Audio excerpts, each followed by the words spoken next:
Welcome to our book discussion for the Silver Cowgirls. And before we get into this, I do want to say that you can find this book and others in the spring issue of our magazine that's available on our website on thebitmagazine.com. If you go to the store, you can get this in print or in digital.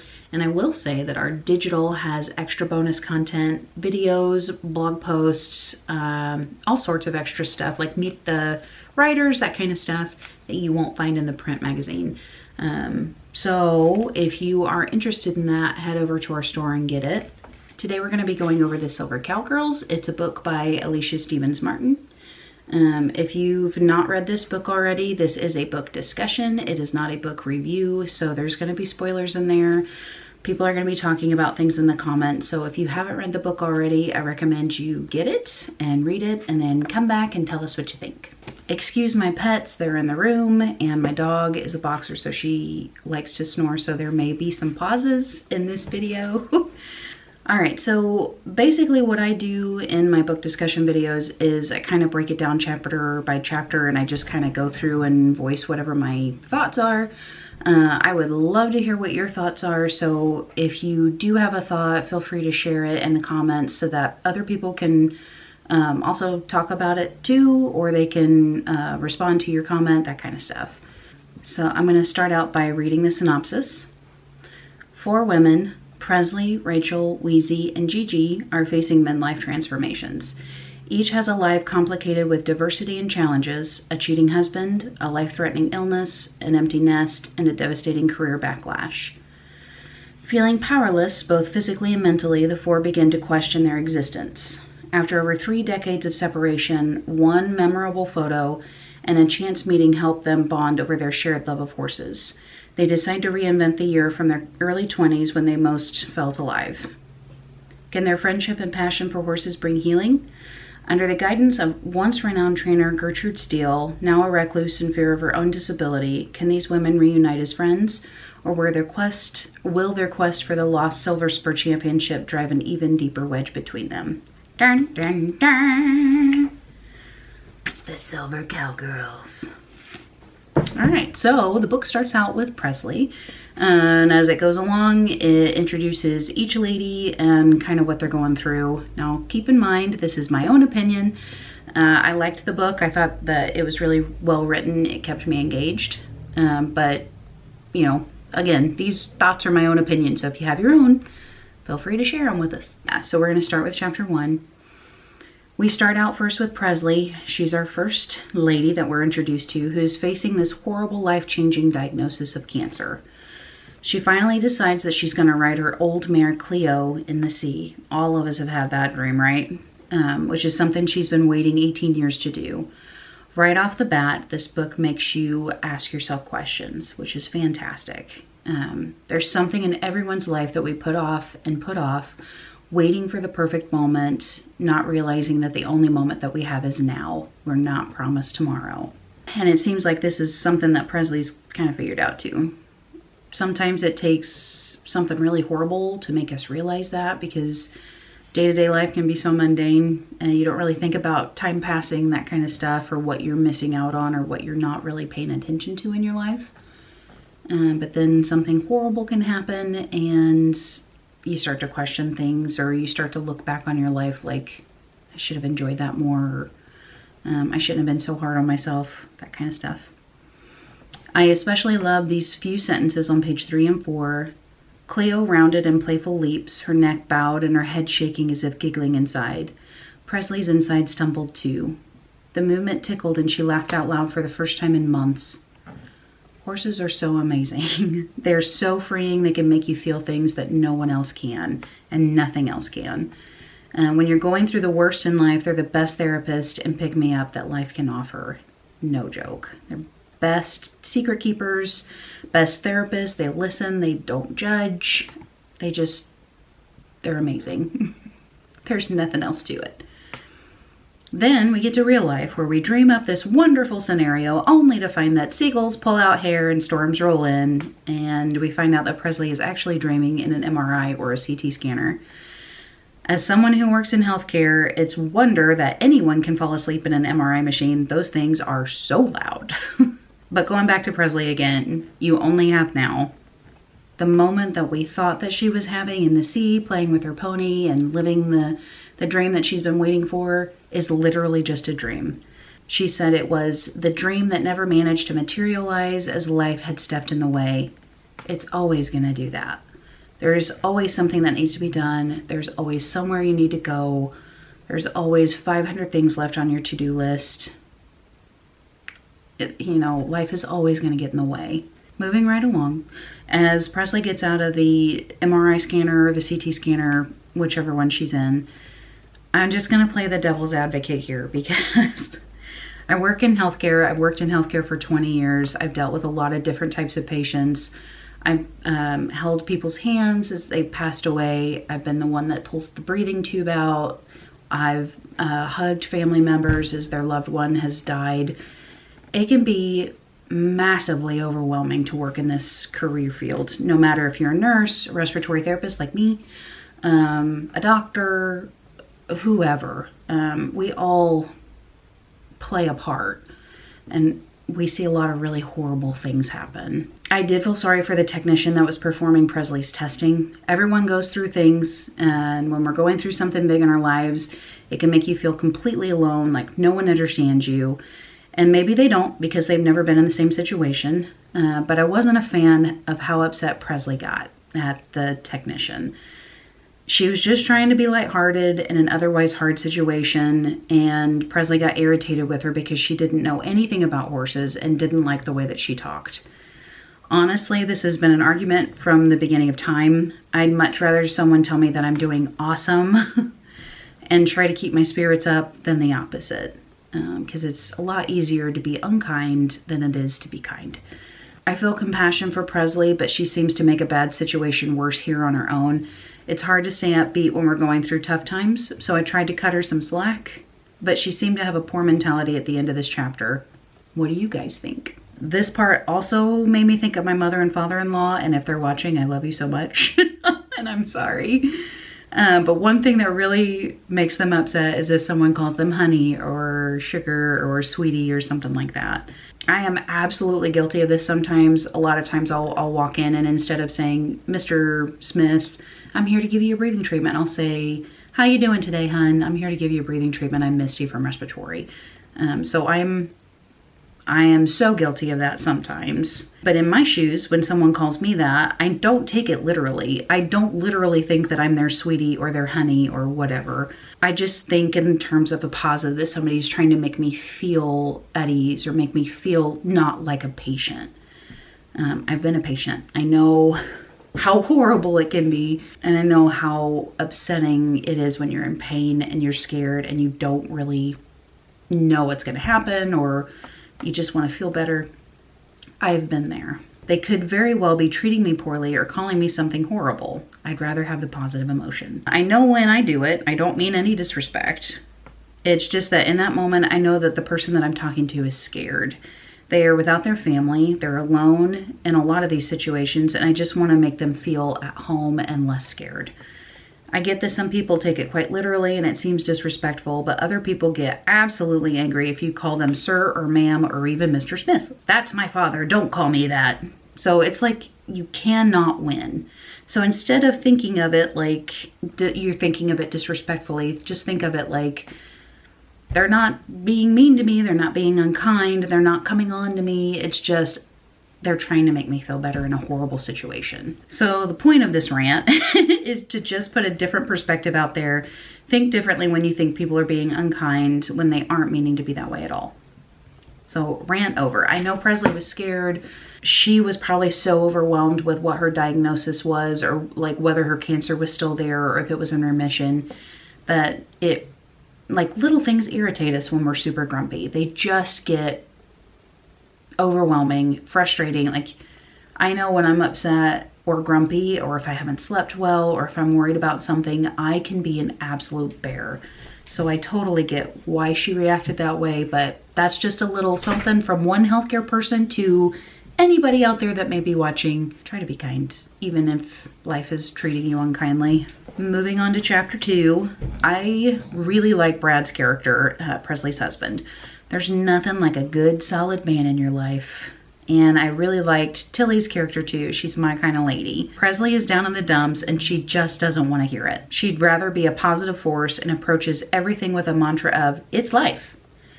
Because it is. If we choose to let it, life will always get you down. It's hard to focus on the positive, especially when you're going through something hard like Presley. But you can just make it worse by focusing on everything that's negative in life, which is so easy to do because there's a lot of bad things out there. I can tell that Presley is not a fan of her mother, but she has such a grab life by the horns and live type of attitude that you can't help but admire her for it. I love the part where Tilly says, look over to the left. That's the other side of Plumhaven, the dark side, where the old become decrepit. They wait for Father Time to come and snatch them up. Go over there once. The ambulance doesn't miss a day. They listen to elevator music, sleep the day away, and their happy hour consists of watered-down morphine. I refuse to be a pasture ornament. And man, she is so right. Get busy living or get busy dying. Chapter 3, I love how Brad continues to be supportive of his wife when she's wallowing in her own self-pity and she knows that she is. He doesn't get upset at her. He just lets her be whatever she needs to be, and that is an amazing husband, or just amazing guy in general. It's refreshing in this chapter to see a different side of Presley as she gets lost in her memories, and it almost seems like she has a complete change in personality as she goes back to happier times with her dad and horses.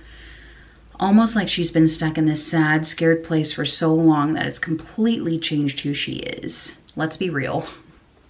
Hard things in life will definitely change you, but seeing her holding on to who she was and seeing a glimpse of her being happy, thinking about her past with horses is absolutely refreshing and puts her in a completely different light as a character.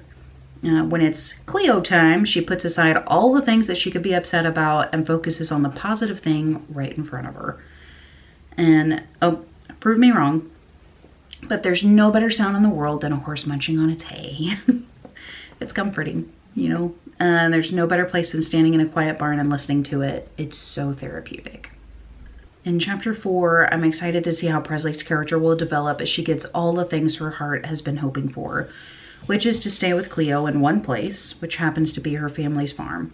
Again, I love Brad's character. He's the perfect husband, supportive, loving, and one that can give a gentle push. You can sense Presley's hesitation at the end of this chapter.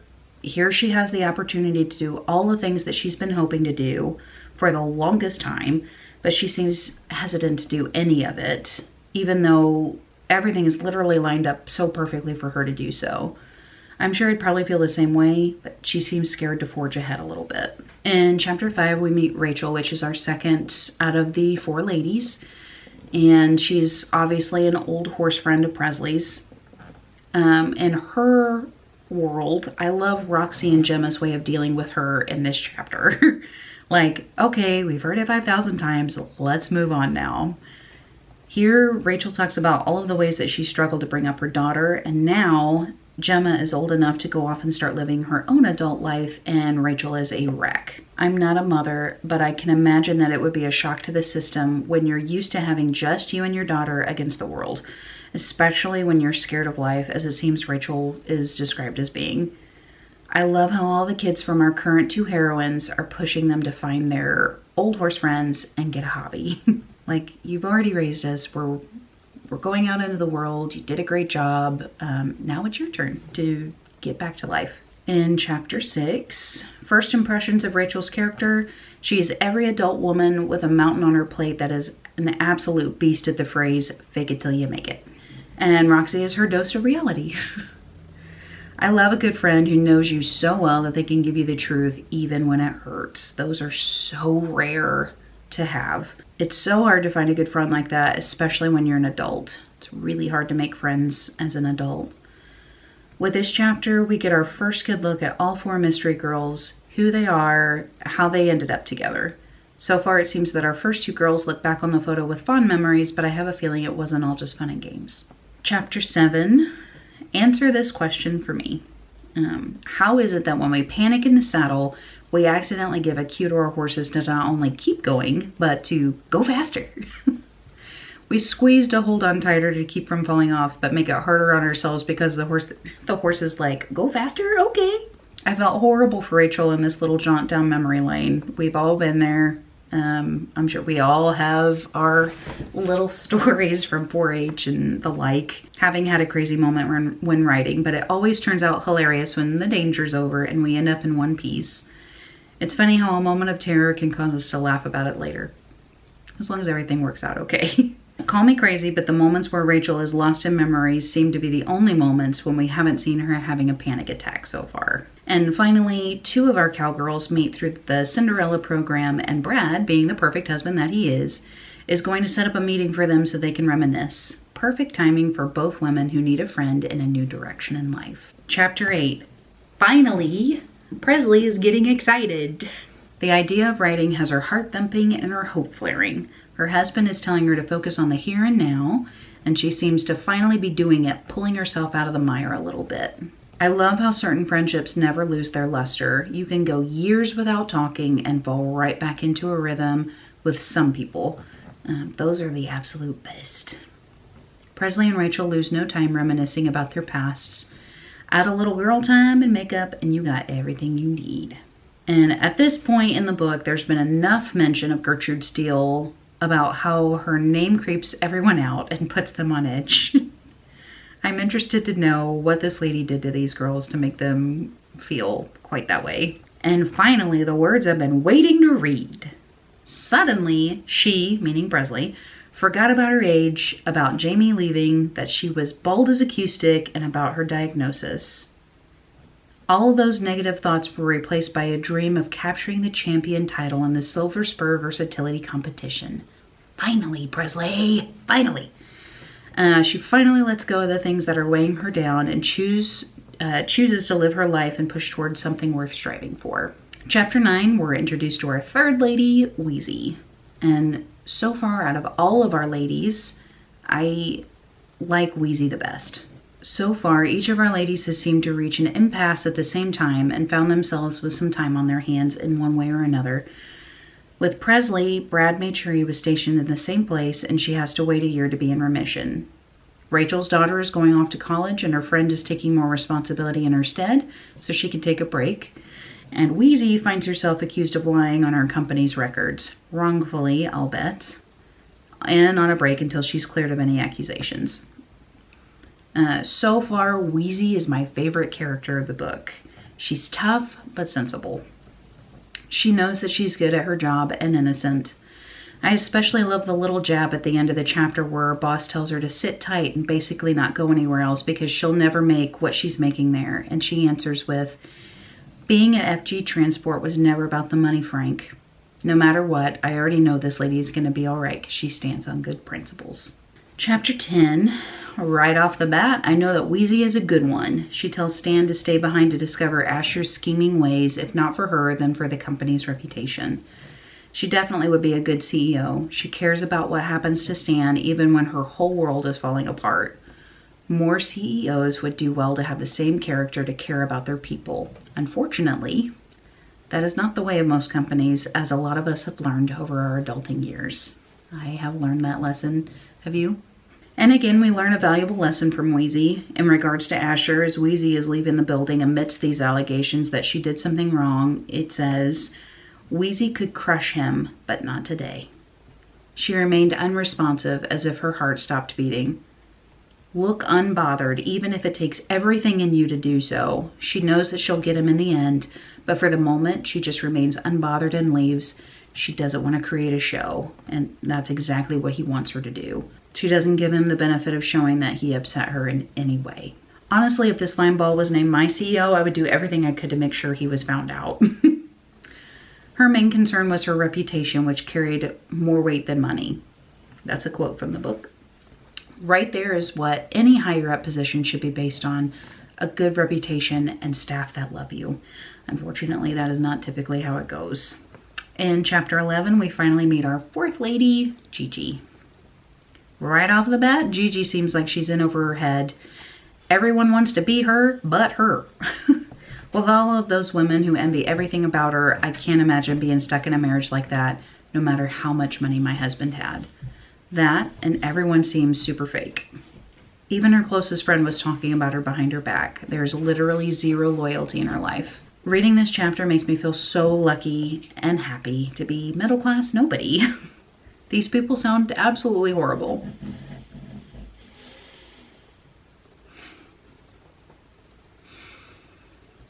Honestly, Alberta is a horrible friend. She can see Gigi is in trouble and not only talks about her behind her back, but persuades her to stay in the mess instead of helping her to get out of it. Kind of sounds like she's on the side of Gigi's husband, to be honest. Chapter 12. I feel sorry for Gigi. To me, I'd much rather have a faithful husband who adored and cherished me than all of the money in the world. Here she is with every expensive piece of clothing and trinket in the world, but what is most precious, a faithful husband, is definitely not happening for her at this juncture in her life. I can't unlock what's really happening here. I can't tell if the reason she's sticking around is because she can't get past the emotional abuse that's happening, or if she really doesn't want to lose the lifestyle that she's accustomed to, no matter how horrible her husband is. Here she is after he embarrasses her at the party the previous night, ready to do his bidding for an event the next day. I just can't wrap my head around it at that point in the book. I would have had those horses moved somewhere he didn't know about and then tell him to stick those curlers somewhere. Especially with the line of, he seemed to continually be searching for ammo against her to keep her in her place. Well, take the ammo away then if you don't want to be in that place, you know? As Gigi goes to inspect her horses, which is a nightly routine, she seems to be smitten with her barn assistant, Carlos. And as she leaves the barn, we get a glimpse into his point of view that he too is in love with her, but knows that it's forbidden no matter what, but would have her back. So Gigi does, in fact, have some loyalty in her life, but it's not from who you would expect it to be. I was utterly disgusted with the part where Gigi had to apologize to Randall and says he continued facing the opposite way, yet she could see his grin because his cheeks expanded so wide that they ballooned past his ears. Blah. Because he knows he has control over her. Gross. I literally want to punch this character in the face here. How Gigi was able to play a part here, I'll never know. Maybe my red hair makes me too sassy, but I would never apologize to this lump. The chapter ends with Gigi writing in her journal about everything that Randall has been doing, which sounds illegal. I guess if she plays her cards right, she'll end up with everything she wants, minus the horrible husband. Now we're moving along into part 2, chapter 13. Well, if he didn't seem like a horrible husband before this part, Randall sure makes Brad seem like an absolute saint. I really hope that Brad gives Randall a good punch to the face at some point in this book. He seems like the white knight type. So here's Presley and Rachel going to the rodeo, and as Rachel is admiring the love between Presley and Brad, she has a thought. Heath, why did you have to die? I was sorry. What? What does that mean? I feel like we're gonna maybe get a few twists and turns yet in the book. Now Gigi, Presley, and Rachel are all in the same place at the same time, and I have a feeling, since this is a truck rodeo, that Wheezy is going to make an appearance at it. I also think that it was rude of Randall to tell Gigi to look professional when walking the course, and then stayed silent when she was trying to figure out what was happening so that she looked like she had no clue what was going on. Seems like another control tactic to me. Chapter 14. Just as I thought, Wheezy is a competitor at the competition. Understandably, she gets upset when she finds out that Asher Devine is there, but I love her response about Randall helping to clear her name. I will clear my own name, Gator. I won't sell my integrity for a man who hangs with Asher Devine. Yeah, Wheezy. Yeah. Between what Gigi wrote in her journal the night before and knowing that Asher and Randall are working together, you definitely know that something is up and it's probably illegal. I smell retribution. All right. I don't know what is up with Sam in the purple lacy underwear, but I was reading this part at work and I lost my mind laughing about it.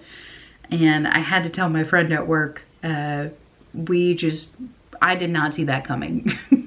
This Wyndham Glick guy has been mentioned a lot by these 4 women. He must have been something. I have a feeling we'll meet him later in the book, and we'll see if he's unfazed by the 30 years that have passed. Probably not, because dudes are just like that. They're lucky. They age gracefully most of the time. I have to say that Wheezy shifting her monster rig and gear makes me want to learn how to drive a truck.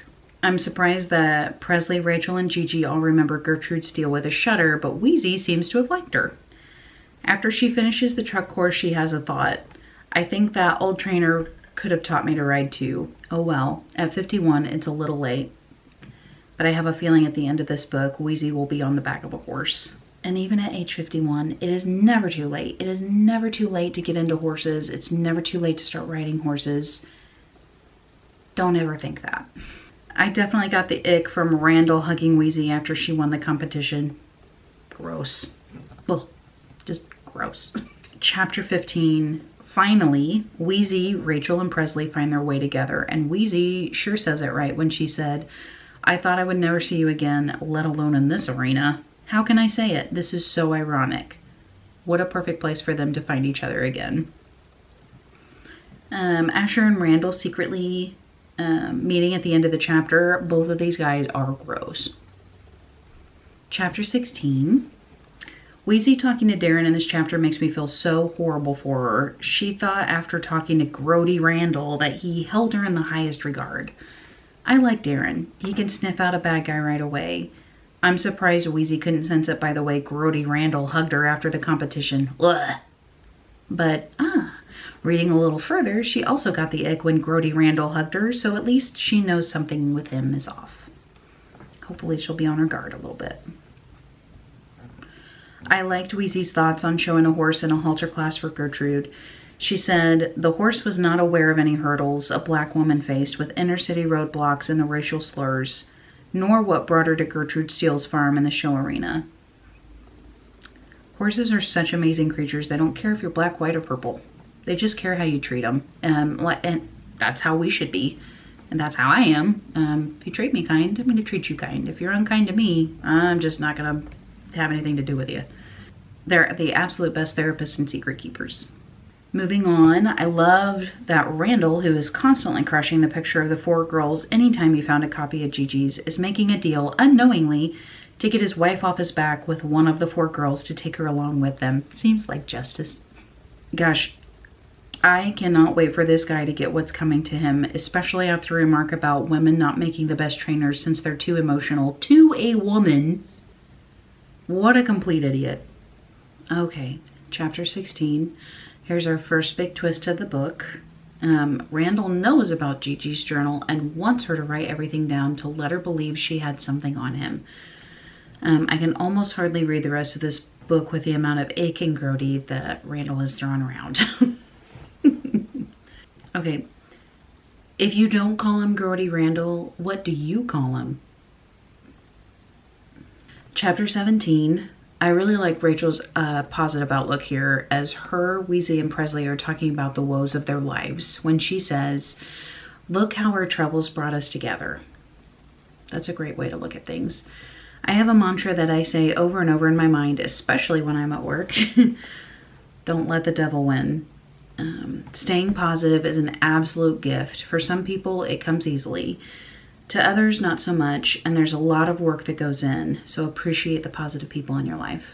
The healthy nutrients comment really cracked me up. Anyone who shows knows that you hardly get a bite to eat pretty much the entire day, and when you do get a moment, nerves take care of even thinking about eating for you. I really thought that all of the girls would meet up with Gigi at the truck rodeo, so finally they are unknowingly on their way to get her. Chapter 18. It's probably a good thing that Gigi didn't make a connection right away that her old friends were standing right in front of her, especially if her husband wasn't happy about the 4 of them in the picture. I was also surprised that Gigi kind of starts out pretending that she doesn't remember the girls, especially after hauling that same picture around with her everywhere, and to top it all off, treats them like absolute trash. Chapter 19. Well, Grody Randall strikes again, pitting a second team against the team that his wife is on for the Silver Spur Championship. Dude is super controlling, especially with the next sentence. Randall couldn't help but think Asher Devine would make an impressive choice as his next son-in-law. Had him right where he needed, under his thumb. Blech. I want this guy to go down so badly. In chapter 20, as Maggie is talking about Gert's reputation and how the rumors about her are unfounded, with the thought that one of the other trainers drugged her horse to get her out of the Silver Spur competition, I can't help but think that Grody Randall had something to do with it. He already mentioned earlier about ruining Gert's reputation for good, so... I did crack up at the impending dramatic entrance of Gert into the kitchen, though. I thought that was funny, picturing Rachel and Gigi freaking out. The two of them were frightened by Maggie with the axe to the point of hugging each other in fear. I'm surprised they didn't do it here. Chapter 21. Wheezy is absolutely my favorite character in this book. She's so unbothered and blunt about how it is. Gert is literally drowning in self-pity, and Wheezy has no problem putting her in her place, basically telling her that they have all had hurdles in their life to overcome and that Gert is not special in that regard. It's true, sometimes we can get so caught up in our own stuff, you know, that we forget to actually look around and see that literally every person on this planet is going through something tough. We all have our hard times. Life is not easy for any one of us, so it is what it is. It seemed that all four of our ladies and Gert needed each other in one way or another. They all have difficulties in their lives, some overlapping the others in more ways than one, and I have a feeling that by the end of the book, they'll be responsible for helping each other dig themselves out of the troubles that they all face. Chapter 22. I find it funny that everyone does Gigi's work for her. This entire book, she's been spotless. If you're a real equestrian, you know there's no way to stay clean. No way. Although, you know what? I take that back. I once rode with a lady who, when she went to a dressage competition, she would put her white breeches on at the beginning of the day. And I was like, how in the world are you going to keep those clean? She wore scrub pants over top of them. I thought that was just genius. So, I mean, I guess maybe there is a way to stay spotless, but I can't wait for the moment when Gigi has to actually get her hands dirty and do something herself. But yes, the moment came sooner than I thought when Gigi was trying to get her spoiled mare into the barn and ended up falling into a muddy slop. That part was super satisfying to read for me. I don't know about you. I think Wheezy's no-nonsense attitude is exactly what spoiled Gigi needs to snap herself back into reality. I love the, you better go clean up, you're not sitting in my truck like that. Gigi's confession in her journal at the end of the chapter was surprising, seeing that she was envious of each of the ladies when she acts completely the opposite. Even Rachel, who she bullied quite a bit. The part about her being scared of her own horse was understandable. But the part about her drugging her horse and blaming it on Gert, if it was found out, was absolutely atrocious. If she does do that, she's no better than her grody husband. Chapter 23. Boy, this chapter sure does make Gert sound like an absolute madwoman. I did love the part about Kitty Cat actually getting turned out and being allowed to be a horse. Especially when all of the ladies were out chasing her around trying to get her cotton cleaned up, even Gigi. I would say that it must be nice to be able to wear white around a barn and always being able to stay spotless, but I think I'd much rather be covered in dirt with Wheezy, Presley, and Rachel. Now we get into part 3 of the book, chapter 24. I really love the addition of Wyndham in this chapter. The Brazilian horse whisperer finally makes his appearance, and he's the breath of fresh air that everyone needs, not focusing on Gert's handicap, but instead getting her to slowly believe in herself again and carry on despite it. Also, not Maggie finding Gigi's injections for Kitty Cat. Yes. No one is going to pull the wool over that woman's eyes. And while learning that Gert actually has no intention of the girls entering the Silver Spur and separating them and pitting them against Gigi was not on my bingo card. Everyone has manipulative, two-faced tendencies in these past few chapters. I'm just going to put that out there. And oh my gosh, the girls at their first show and Kitty Cat's coat turning purple because of her sheet had me absolutely gagged. I just feel like that is something that would happen to me, and that is exactly why I don't own a gray horse. Okay, lesson time. Don't be like the horrible mother who acts like a complete jerk because she thinks her kid is a serious contender and the ladies aren't, and she wants her to get into the practice ring, so she just lets her kid push through. I cannot stand people like that. Like, get over yourself. The world does not revolve around you and your kid. that is one reason why I wanted to quit showing. That is one reason why I started on the bit. I don't like people like that. We're all out there to compete against ourselves. Is it fun to win? Absolutely it is. But if you have to be a jerk to get there, you just need to like rethink the kind of person that you are. Chapter 25.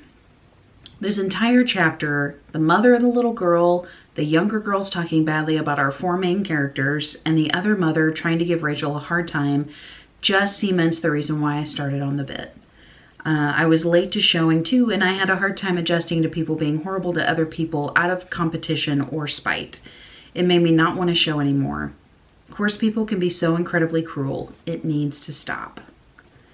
One thing that I hear the most from multiple organizations is that show attendance is way down.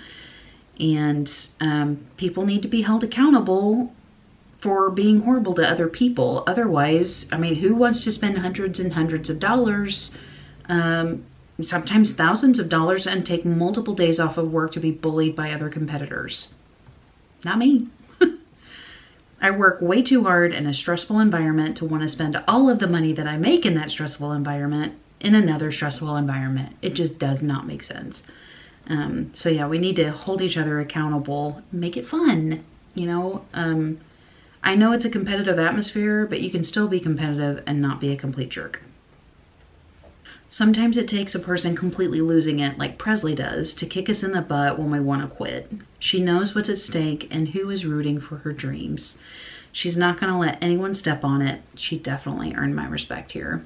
Presley almost kind of turns into the mother figure, I feel like, of the four ladies. Like, Wheezy's the voice of reason, Presley's the nurturing mother type, and I don't know, Gigi and Rachel are kind of like the comedic relief almost, like in their characters together. I don't know. I love that they all went on the trail ride. I think there's something to be said for doing something different to shift your focus, and it helped them all to be better writers and learn to work as a team. One thing that I absolutely love about like big time dressage writers or like competitors, cross country, like whoever, whatever your discipline is, they don't just focus on cross country or dressage or jumping or whatever. They let their horses be horses. They take them out on hacks. They put them out in a field. You know, they don't treat them, I mean, most people don't, or some people don't. I don't know. But I think that it's really important to not completely focus 100% on what you're doing, just because it can get really overwhelming if you don't try to break it up a little bit. I like to read about higher up riders that actually let their horses be horses and they do things other than just training for that one specific thing. There's nothing like being super frustrated when you're trying to learn something, then shifting your focus and doing something else to get your mind off of it, because that moment of clarity will come. Chapter 26. We're getting close to the end of the book here. Gigi finally figures out that Randall, Brody Randall, his daughter, and Asher are trying to have her deemed crazy and committed. I get that she used her wiles to get herself out of a sticky situation, but it was gross and it made my stomach turn. Now we have Grody Randall and Blackie Asher. Finally, we figure out in chapter 27 what Rachel meant by "I was sorry" when she was talking about Heath. He had died in a car accident after they had had a fight. That would be so hard on anyone, living with that guilt for years and years. No wonder she was a ball of nerves. She was just hanging on to so much. And I was so upset when I read that Gigi drugged Kitty Cat. After all, like, seriously, hadn't she learned anything in those months of being with the girls? I get that she's pregnant here and that it's a really big deal, but daggone. And then in the last chapter, we find out she didn't go through with it. I thought that was a nice twist. That was a really good twist, Alicia. Because you kind of think that you're reading along and you think that you have things figured out, but then you put that little twist in there. That was good. She did learn something after all. I did love that someone had drawn a mustache on Gigi's face on the trailer and that she belly laughed about it. Like, she's finally starting to be a human and not just a trophy. It definitely just proved to me that she was a changed woman. All of them learning about Gigi's pregnancy and then reading about them riding in the Silver Spur was fun, though it doesn't actually say if they won or not. But I liked Gert's advice to Rachel before she went in for her barrel pattern. Just have a good ride, Rachel. That is all we ever need to do. If you go into a class on a horse you love, you've already won. I really liked this book. I thought it was cute. I liked the twists and turns. Grody Randall really creeped me out, so I guess Alicia did a really great job in making him a horrible human and a horrible character that everybody wanted to see go down. And he did in the end, so it was great. But what are your thoughts on this book? Have you read it? Who was your favorite character? What was your favorite moment in the book? If you have anything that you want to share, leave it in the comments. And stay tuned for our next book discussion. Bye.